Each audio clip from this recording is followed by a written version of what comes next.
हर हर महादेव दोस्तों, स्वागत है आपका हमारे YouTube चैनल पर। आज की वीडियो में हम सुनेंगे शिव महापुराण विद्वेश्वर संहिता का 11वां अध्याय, शिवलिंग की स्थापना और पूजन विधि का वर्णन।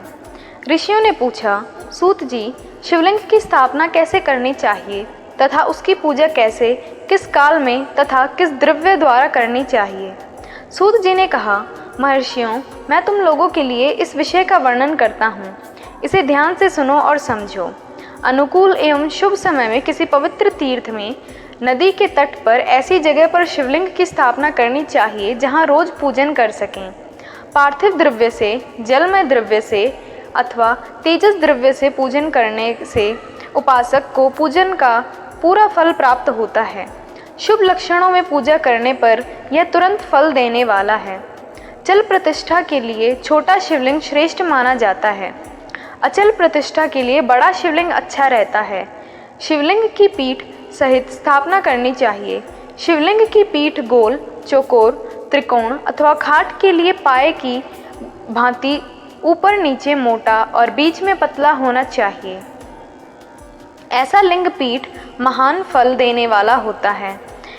पहले मिट्टी अथवा लोहे से शिवलिंग का निर्माण करना चाहिए।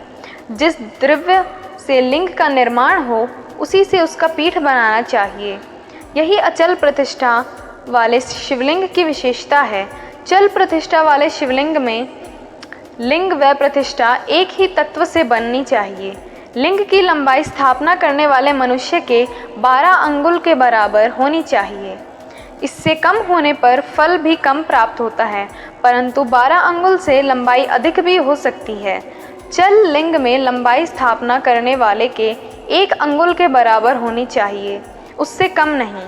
यजमान को चाहिए कि पहले वह शिल्प शास्त्र के अनुसार देवालय बनवाए तथा उसमें सभी देवगणों की मूर्ति स्थापित करें। देवालय का गर्भगृह सुंदर, सुदृढ़ और स्वच्छ होना चाहिए। उसमें पूर्व और पश्चिम में 2 मुख द्वार हों। जहाँ शिवलिंग की स्थापना करनी हो उस स्थान से गत में नीलम, लाल वैद्रम, श्याम, मरकत, मोती, मूंगा, गोमेद और हीरा, इन 9 रत्नों को वैदिक मंत्रों के साथ छोड़ें।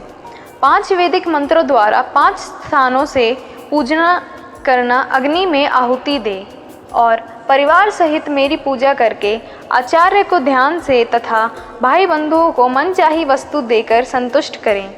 याचकों को सुवर्ण, ग्रह एवं भू संपत्ति तथा गाय आदि प्रदान करें। स्थावर जंगम सभी जीवों को यत्नपूर्वक संतुष्ट कर एक गड्ढे में सुवर्ण तथा 9 प्रकार के रत्न भरकर वैदिक मंत्रों का उच्चारण करके परम कल्याणकारी महादेव जी का ध्यान करें। तत्पश्चात नाद घोष से युक्त महामंत्र ओमकार का उच्चारण करके गड्ढे में पीठ युक्त शिवलिंग की स्थापना करें। वहाँ परम सुंदर मूर्ति की भी स्थापना करनी चाहिए तथा भूमि संस्कार की विधि जिस प्रकार शिवलिंग के लिए की गई है उसी प्रकार मूर्ति की प्रतिष्ठा भी करनी चाहिए। मूर्ति की स्थापना अर्थात प्रतिष्ठा पंचाक्षर मंत्र से करनी चाहिए। मूर्ति के बाहर से भी लिया जा सकता है, परंतु वह साधु पुरुषों द्वारा पूजित हो। इस प्रकार शिवलिंग व मूर्ति द्वारा की गई महादेव जी की पूजा शिव पद प्रदान करने वाली है। स्थावर और जंगम से लिंग भी 2 तरह का हो गया है। वृक्ष लता आदि से स्थावर लिंग कहते हैं और कृमि कीट आदि को जंगम लिंग।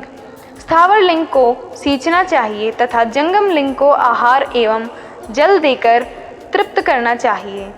यूं चराचर जीवों को भगवान शंकर का प्रतीक मानकर उनका पूजन करना चाहिए। इस तरह महालिंग की स्थापना करके विविध उपचारों द्वारा उसका रोज पूजन करना चाहिए तथा देवालय के पास ध्वजारोहण करें।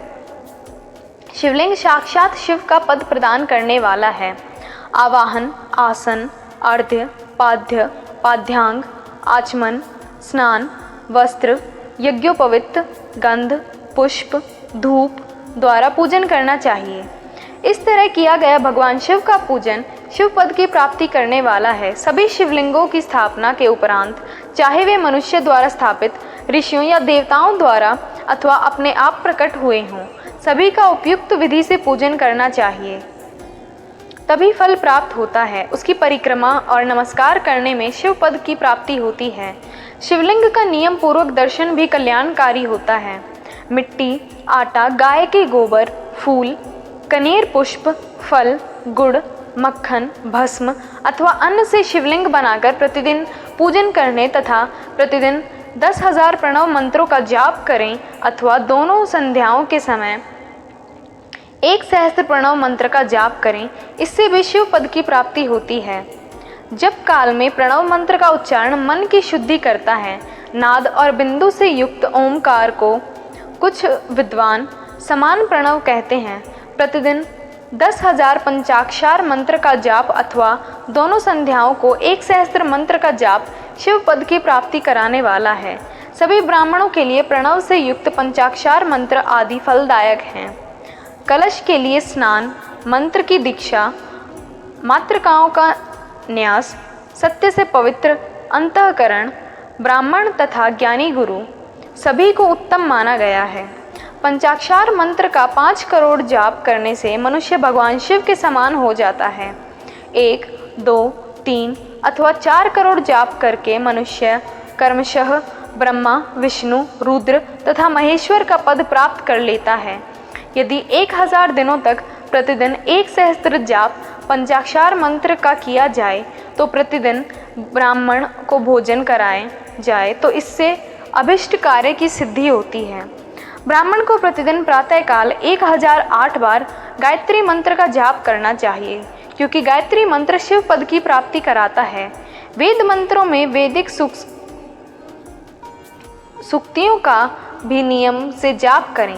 अन्य मंत्रों में जितने अक्षर हैं उतने लाख जाप करें। इस प्रकार यथाशक्ति जाप करने वाले मनुष्य मोक्ष प्राप्त करता है।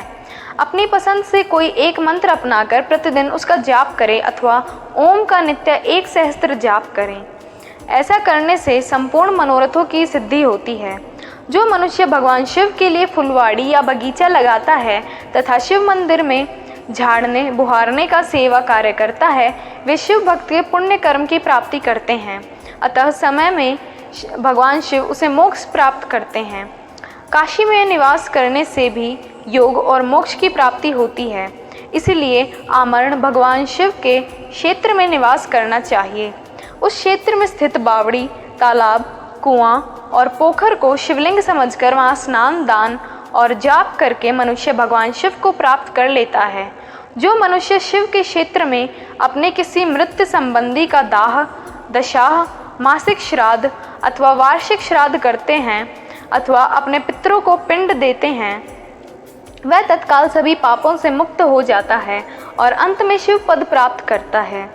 लोक में अपने वर्ण के अनुसार आचरण करके वह सदाचार का पालन करने से शिव पद की प्राप्ति होती है। निष्काम भाव से किए गए कार्य अभिष्ट फल देने वाला एवं शिव पद प्राप्त करने वाला है। दिन के प्रातः, मध्यम और सायं 3 विभाग होते हैं। इनमें सभी को एक एक प्रकार के कर्म का प्रतिपादन करना चाहिए। प्रातःकाल रोजाना दैनिक शास्त्र कर्म, मध्यम काल सकाम कार्य तथा सायं काल शांति कर्म के लिए पूजन करना चाहिए। इसी प्रकार रात्रि में 4 पहर होते हैं। उनमें से बीच के 2 पहर निशिष्टा काल कहलाते हैं। इसी काल में पूजा करनी चाहिए, क्योंकि यह पूजा अभिष्ट फल देने वाली है। कलयुग में कर्म द्वारा ही फल की सिद्धि होगी। इस प्रकार विधि पूर्वक और समय अनुसार भगवान शिव का पूजन करने वाले मनुष्य को अपने कर्म का पूरा फल मिलता है। ऋषियों ने कहा, सूत जी, ऐसे पुण्य क्षेत्र कौन कौन से हैं जिनका आश्रय लेकर सभी स्त्री पुरुष शिव पदों को प्राप्त करते हैं? कृपया कर हमें बताइए। ओम नमः शिवाय।